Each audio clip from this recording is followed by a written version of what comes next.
जंगल में जुए के फड़ पर पुलिस की रेड को देखकर भागे एक जुआरी युवक की 3 दिन के बाद ग्वालियर बिजौली थाना क्षेत्र के सिंगारपुर जंगल में लाश मिली है। जुआरी युवक की गुमशुदगी दर्ज होने के बाद तीनों थानों की पुलिस फोर्स जुआरी की तलाश में जंगल सर्चिंग में थी और इस दौरान ड्रोन और स्निफर डॉग की मदद भी ली गई थी। वहीं मौके पर पहुंचे मृतक युवक के परिजनों ने पुलिस पर ही हत्या का आरोप लगाया है।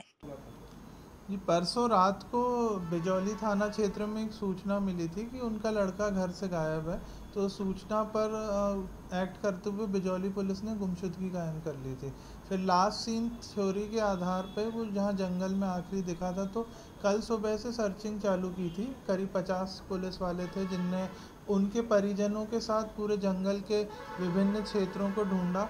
जब उनको सफलता नहीं मिली तो फिर ड्रोन से और स्निफर डॉग से भी सर्चिंग कराई गई थी। बट कल हम लोगों को कुछ भी सुराग नहीं मिल पाया था, तो फिर आज सुबह से फोर्स को डबल कर दिया गया और लगभग 100 पुलिस वालों ने सर्चिंग स्टार्ट की थी। तो आज हम लोगों को संभवतः 3:30-4 बजे के बीच में एक डेड बॉडी मिली।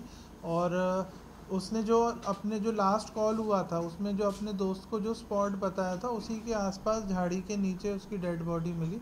जैसे ही डेड बॉडी मिली तो परिजनों को सूचना दी गई और उनको वहाँ स्पॉट पे बुलाया गया ताकि पूरी ट्रांसपेरेंसी रखी जाए। और उसके बाद फिर एफएसएल मौके पे एफएसएल ने फ़ोटोग्राफी की और बॉडी को अभी मुरार हॉस्पिटल रवाना किया गया है, जहाँ पे पैनल ऑफ डॉक्टर्स के द्वारा उसका पीएम कराया जाएगा। दौरान भागा था तभी से लापता था।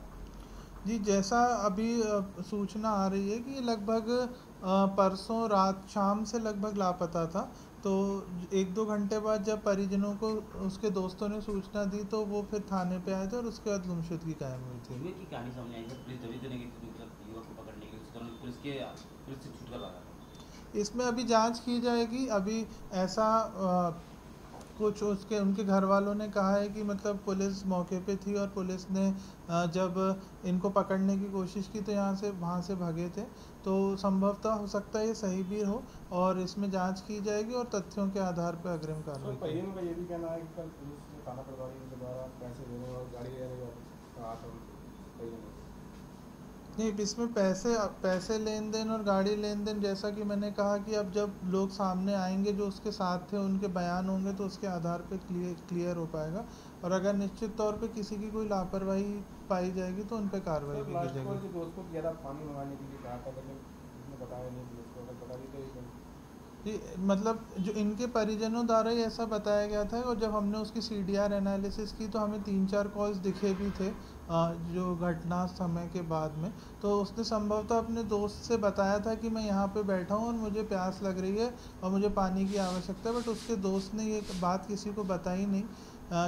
किसी भी कारणवश ऐसा हो सकता है और वो मौके पे भी नहीं गया। अगले दिन जब उसने बताई ये चीज़ तो फिर उसके बाद पुलिस उस स्पॉट पे और छानबीन की गई पुलिस के द्वारा। अगर ये चीज़ पहले सामने आ गई होती तो हो सकता है कि इसमें कुछ और पॉसिबिलिटीज़ भी हो सकती थी इस केस में। लगता है कि पानी ना मिलने से अटैक या कोई जानवर ने काटने से अभी क्योंकि बॉडी 3 दिन बाद मिली है तो बॉडी पूरी पेट्रीफाइड स्टेट में थी, तो ऐसे इंजरी मार्क्स तो क्लियर नहीं हो पा रहे थे बॉडी पे। बट संभवतः ऐसा ही लगता है कि हो सकता है कार्डियो रेस्पिरेटरी फेलियर रहा हो या मतलब कुछ मतलब उस टाइप का ही रीज़न रहा होगा कि जैसा कि आपने कहा कि बट वो पीएम के बाद क्लियर हो पाएगा।